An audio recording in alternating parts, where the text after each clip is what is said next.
ang aking ginawang spoken poetry na may pamagat na nagkakaisang wikang kinalimutan, pilit na binabalikan sa tuwing kailangan. Kamusta? Kamusta ang mga binipinit-binito? Nagdadala ko makilala mga kapwa ko Pilipino. Kamusta ang ba kayo sa realidad ng ating makabago?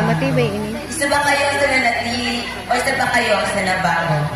Wika, 4 na letra, ngunit sobrang halaga para sa iba. Oo, para sa iba. Dahil kadalasan o karamihan sa inyo ay mas inuuna ang salitang Ingles kahit hindi naman taga-ibang bansa. Inuuna ang salitang kakaiba kaysa sa wikang kinagisnan niya. Naaalala niyo pa ba ang sakripisyo at pagkilaban ng ating mga bayani upang makamit ang kalayaan natin tinatamasa?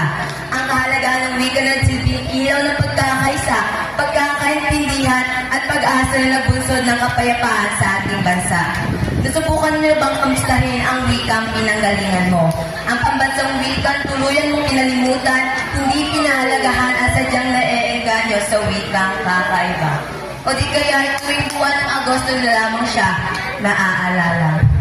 Mga taong nagkakaisa, pakinggan nyo ang sinasalita ko. Huwag nyo sanang kalimutan ang tunay na wika nyo. Maaari mo kalimutan lahat, pero huwag mo naman sanang itulad ang paglimot mo sa wika mo, sa kung paano mo nilimot ang taong nanakit sa'yo, sa kung paano ka pinaasa at pinaiyak, pero meron din palang bago. Ang daming katanungan na kailangang kasagutan, pananaliksik na kailangang kalinawan, ngunit sa mas mahabang panahon ay mas pinili niyong maligaw.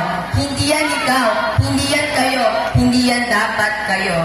Pagkat ang Pilipinong tunay na lumaki sa pabansang wika, ay siyang kaaya-aya, kagalang-galang sa wikang kinagisnan niya.